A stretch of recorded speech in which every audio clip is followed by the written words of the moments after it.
invité au téléphone, je l'ai annoncé au début de cette émission, c'est le maire de la commune de Poubelle, Monsieur Adebayor Dina, qui est déjà en ligne. Monsieur le maire, bonjour. Bonjour, cher ami. Merci beaucoup d'avoir accepté de nous parler ce matin et de donner des nouvelles de votre commune en direct sur Actu Matin de Canal 3 à Bénin. Monsieur le maire, peut-on dire que dans votre commune, la terre, comme ailleurs sur le territoire national, a plusieurs enjeux, comme on le constate? Bonjour, cher frère à nouveau. Et effectivement, je pense que je peux répondre de manière affirmative à cette question parce que, vous savez, la terre, elle est très capitale. Partout d'ailleurs, partout ailleurs où nous sommes, hein, et il faut une bonne gestion de la terre. Il faut une bonne planification pour que nous puissions véritablement nous en servir. C'est ce que nous essayons de faire dans la commune de Poubelle, chef-lieu du département du Plateau, qui de jour en jour euh, s'agrandit à travers quand même son caractère Oui. de chef-lieu du département. Il y a la préfecture qui est installée, donc la cité administrative, il y a également la direction départementale, et du coup, tous les jours que Dieu fait, cela s'agrandit et nous devons quand même nous organiser pour une bonne gestion afin quand même de pouvoir bénéficier efficacement. Alors, quels sont les types d'enjeux qu'engage la terre chez vous aujourd'hui? Merci. Bon, nous avons la zone urbaine Oui. et nous avons les arrondissements périphériques. Au niveau des arrondissements périphériques, l'enjeu, c'est d'abord l'entretien et l'aménagement des pistes rurales. Vous savez, la commune de Poubelle est une commune essentiellement agricole. Agricole. Et donc, notre challenge, c'est comment aider nos producteurs à faire écouler leurs produits donc, du champ vers le marché d'écoulement. Et donc, le premier challenge, c'est comment d'abord relier tous les villages au niveau de la commune de Poubelle, un peu comme le chef de l'État, le président Patrice Talon, a relié toutes les communes du Bénin. Nous, au plan local, notre challenge est de réunir tous les villages, également faire des ouvertures de voies là où cela n'existe pas et aménager et entretenir celles qui existent déjà. Au niveau Des arrondissements urbains. des arrondissements urbains. Et également procéder au lotissement, même parce qu'il y a des zones au niveau des arrondissements périphériques déjà qui méritent d'être lotis. C'est ce que nous sommes en train de faire progressivement. Alors, Au monsieur... niveau du centre, Oui, oui, allez-y. au niveau de l'arrondissement central, notre challenge, c'est d'abord, il y a également l'aménagement des voies à l'intérieur et il y a le lotissement. Il y a également, je peux parler de l'adressage de nos voies. C'est-à-dire que lorsque nous arrivons à Poubelle aujourd'hui, il faut que les rues soient quand même numérotées et que lorsque nous cherchons la maison de M. Tanguy, par exemple, qu'on ne puisse pas quand même se gêner, comme on l'observe un peu partout. Donc ce sont les défis auxquels nous sommes confrontés. Et puis depuis 5 ans, je pense que nous sommes en train de travailler progressivement à ça. Et avec le précieux programme du gouvernement qui est venu vraiment nous aider. Je vais parler du cadastre. Ah, d'accord. Et je pense que nous sommes en train d'avancer aujourd'hui parce que Poubelle fait partie des communes expérimentales qui ont bénéficié de ce précieux projet-là. Et donc, voilà ce que nous sommes en train de faire à ce niveau. Alors, concrètement, qu'est-ce que le cadastre ou le projet vous a apporté justement dans vos démarches de mieux gérer la terre de la commune de Poubelle?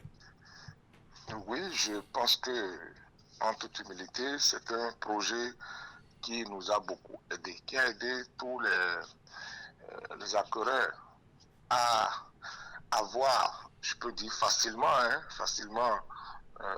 un acte qui prouve que c'est effectivement leur domaine. C'est un certificat d'appartenance.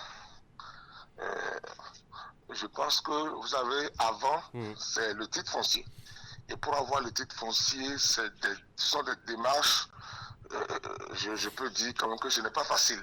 Du coup, le pourcentage des acquéreurs qui ont des titres fonciers est insignifiant, presque.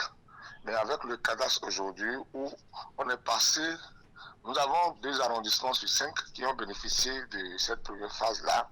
Et il y a une équipe qui est passée pour recenser les propriétaires, pour recenser les plaques, hein, les domaines, mais également, même les gens, il y a des, comment appelle-t-on, des parcelles non identifiées. En tout cas, ils ont tout enregistré. Oui. Et aujourd'hui, nous sommes à la phase de distribution de ces certificats-là. Et à partir de ces certificats d'appartenance-là, vous pouvez aller facilement au titre foncier aujourd'hui. Et c'est une méthode qui est mise en place pour que, avant que cela ne soit délivré, il y a des démarches à faire. Il y a, du point de vue juridique, un certain nombre d'actes qu'il faut poser pour s'assurer que réellement celui qui va prendre ce certificat-là, c'est véritablement lui le propriétaire. Et donc, on implique le chef village ou le chef quartier, également les riverains, pour qu'ils vont confirmer que réellement le travail qui est fait. Donc, c'est un travail qui est fait avec du sérieux et de manière méthodique et efficace. Il permet aujourd'hui quand même que nous puissions avoir facilement ces actes-là. C'est ça. Évidemment, pour la deuxième phase, les 3 autres arrondissements sont pris en compte et les travaux ont également démarré à ce niveau. Donc c'est le lieu pour nous, hein, si vous permettez, de remercier le gouvernement du président Patrice Talon pour ces différentes initiatives au profit de nos populations et en particulier au profit de la commune de Poubé. Alors, monsieur le maire, vous l'aviez dit tout à l'heure, hein, la commune de Poubé, c'est une commune suffisamment agricole. Les populations se livrent notamment aux activités agricoles. Mais il y a un mal qui frappe les jeunes des communes à forte dominance agricole, c'est l'exode rural. Et votre proximité avec le Nigeria n'est pas vraiment pour vous aider. Les jeunes ont le regard un peu plus tourné vers Abuja que vers Cotonou.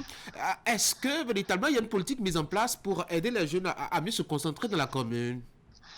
Merci beaucoup. C'est un constat, un vrai constat que vous avez fait.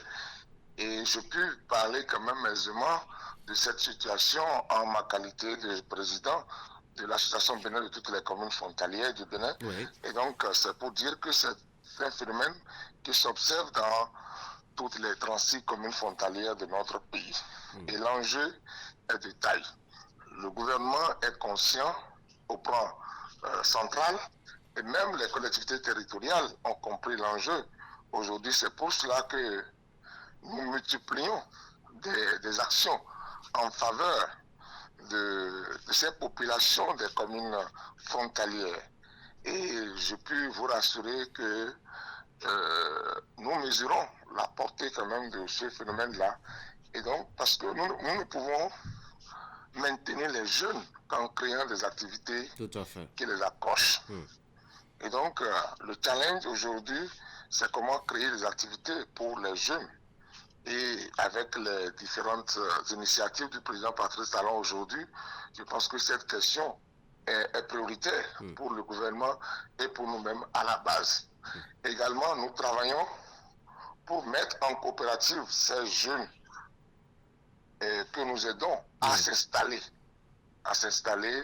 et on les amène à travailler ensemble pour les montrer que c'est lorsqu'on se met ensemble qu'on est véritablement fort.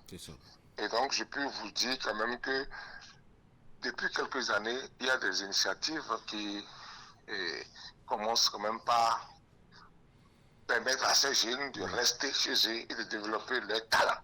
Ce n'est pas seulement les agents permanents de l'État qui peuvent être heureux. Ce n'est pas seulement les grands opérateurs économiques, mais lorsque vous excellez dans votre domaine. Et c'est pour cela que la politique du gouvernement actuel est appréciée. Lorsque déjà au niveau du primaire, du secondaire, on met quand même un système en place pour que l'élève ou l'étudiant démontre déjà ce dont il est capable de faire et on l'accompagne pour qu'il excelle dans ce domaine-là. Donc voilà un peu ce que nous sommes en train de faire aussi au niveau de la commune de Poubet Oui. et en général au niveau de toutes les communes frontalières du Bénin, où je peux vous dire que à la date d'aujourd'hui, nous sommes en train de mettre en place des cadres de concertation transfrontaliers. Vous voyez, parce que lorsque nous parlons de frontières, en réalité, il n'y a pas de frontière. La frontière, il faut la connaître, l'accepter, mais il faut surtout travailler pour l'effacer. Et pour effacer les frontières, il faut travailler pour la promotion de la coopération transfrontalière. Parce que nos peuples sont les mêmes et nous devons mener des actions quand même pour les mettre ensemble et dire qu'ils doivent normalement rester ensemble pour assurer la sécurité dans nos frontières, la paix, la cohésion et le développement. Alors, monsieur le maire, Poubert a toutes les raisons aujourd'hui, tout au moins deux, d'aller à la quête, mettons, d'infrastructures socio-communautaires. D'abord pour la question déjà de l'exode rural des jeunes. Et vous l'aviez dit, il y a des initiatives à la matière qui sont donc en train d'être engagées. Mais surtout, monsieur le maire, parce que Poubert, et vous l'aviez souligné aussi, est quand même le chef-lieu du département du plateau. Justement, à ce titre-là, monsieur le maire, qu'est-ce qui est fait pour donner à Poubert son statut vraiment de chef-lieu depuis qu'il a été désigné? Merci beaucoup. Excusez-moi de peu. Nous ne pouvons pas cesser de remercier le président Talon parce que c'est grâce à Dieu, grâce à lui et avec son courage que Poubert est désormais chef du département depuis qu'il est arrivé, ce qui nous a permis d'abord de bénéficier d'un certain nombre de choses, notamment la cité administrative, comme je l'ai dit. Nous avons également bénéficié du stade, nous avons bénéficié d'un certain nombre de projets, comme le projet BRIC, par exemple, qui est en cours, qui va métamorphoser Poubert. Vous voyez, nous avons bénéficié également des routes, la route inter-État, Porte-Nouveau, Poubert-Djawara, Porte-Nouveau, Obel Frontières, par exemple, pour ne citer quand même que ces actions-là. Et du fait que nous sommes chefs du département, il y a des projets, notamment le projet d'électrification de nos arrondissements, où quand nous étions venus en 2020, il y avait des toiles d'araignée qui nous côtoyaient encore.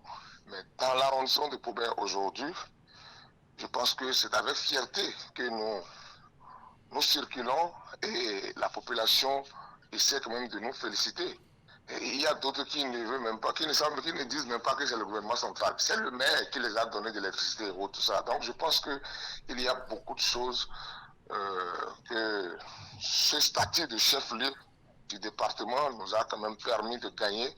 Et évidemment, on ne peut pas faire d'omelette sans casser les œufs. Dès lors que nous sommes chefs du département, c'est vrai, mais je dis à la population que cela, il y a un prix à payer. Et donc, il y a des initiatives que nous-mêmes nous prenons. Par exemple, à Poubert aujourd'hui, il faut, avant de construire, il faut un permis d'habiter. Ce qui n'existait pas avant. Donc, c'est un peu difficile à la population de se conformer à ces différentes dispositions. Mais nous avons pris l'initiative avec nos techniciens, notamment le SE, le DAD, et nous les soutenons par rapport à ça. Vous voyez, ce n'est pas facile pour nous, oui, en tant que politique. Vous voyez, surtout à la veille d'une élection et une initiative comme ça. Mais nous avons dit que c'est pour le développement de notre commune et nous accompagnons nos techniciens et la population est sensibilisée à cet effet afin que nous puissions nous conformer quand même. Donc voilà un peu ce que nous pouvons dire à ce niveau. Une dernière curiosité, monsieur le maire, le temps de vous laisser vaquer à vos occupations de la journée. Quand on prend Porto Novo, Mistrité, jusqu'à votre hauteur pour Poubert, et même au-delà, Kétou, l'une des activités principales auxquelles s'adonnent les jeunes, c'est l'essence de contrebande, la vente de l'essence de contrebande, avec justement le déploiement, je dois dire, de la stratégie du gouvernement. Est-ce que les jeunes ne sont pas en difficulté chez vous? Merci beaucoup, cher ami. Vous savez, c'est le mot difficulté, je n'aime pas trop utiliser parce que pour moi, rien n'est impossible.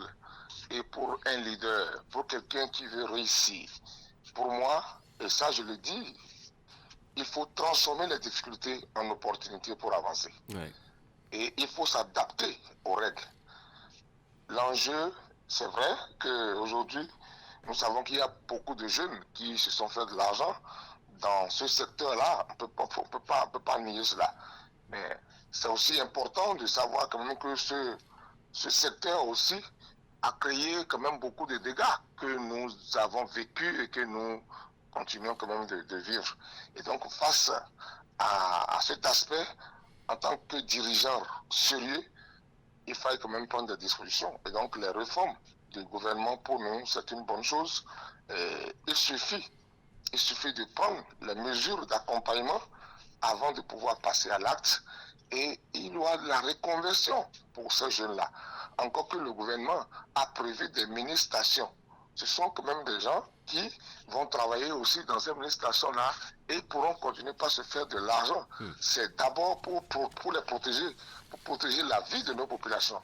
Encore qu'en tant que dirigeant, c'est notre devoir de travailler pour la protection des vies de nos populations, l'inquiétude, la paix, ainsi de suite. Donc je pense que pour moi, il n'y a pas de péril en la demeure. Nous allons nous adapter et continuer pour que les activités transfrontalières, nous parlons du commerce transfrontalier, c'est quelque chose quand même à promouvoir. Puisque j'ai parlé de la coopération transfrontalière tout à l'heure, il faut quand même que les gens aient la possibilité de s'échanger entre eux, pourvu que cela soit coordonné et bien organisé. Donc voilà un peu ce que moi je peux dire par rapport à cet aspect. Monsieur le maire, est-ce que vous avez un mot pour vos populations? Merci, cher ami. Bon, je voudrais d'abord vous remercier et profiter de l'occasion pour remercier toute la population de Koubé qui nous a accompagnés depuis 2020 jusqu'à ce jour. Il faut avouer, et ça je le dis partout, les populations de Koubé sont des développeurs. Elles nous accompagnent toujours dans les initiatives de développement. Encore que nous faisions aussi l'effort de prendre des initiatives qui aillent véritablement dans le sens de développement. Et donc, elles nous ont toujours accompagnés jusque-là. Nous voudrions les remercier et les rassurer que nous sommes élus par la population. Et pour la population, nous les remercions pour la franche collaboration et le soutien. Et nous profitons de votre canal quand même pour leur demander de nous continuer par nous accompagner, par nous faire confiance, afin que la continuité soit assurée et qu'ensemble nous puissions révéler davantage la commune de Koubé, au-delà même de nos territoires. Adebayo Dina, merci beaucoup. À moi de vous remercier. Très bonne journée à Koubé. Merci bien. Retour à Cotonou. Je vous propose qu'on passe au bulletin d'information avec Florence Bossa. Florence, bonjour. Bonjour à vous Tanguy, bonjour à tous. Semaine du numérique, c'est un espace de brassage entre les approches institutionnelles publiques et les solutions du secteur privé. Les experts et décideurs du domaine se focalisent sur la plus-value de la transformation digitale de la sous-région. Cotonou est la capitale qui accueille ses invités. L'initiative est soutenue par la Banque mondiale, vous allez le découvrir. La France Corée pour un Bénin émergent en premier. Je vous parle là de politique. L'Union progressiste, le renouveau ensuite et le BR en troisième position. Sur le spécimen du bulletin unique des élections communales de 2026, notamment de janvier, les trois partis ont tiré au sort à la Sénat leur remplacement respectif hier, après avoir obtenu leur récépissé définitif de candidature au dit scrutin. On vous en parle en détail tout à l'heure. Voici le bulletin.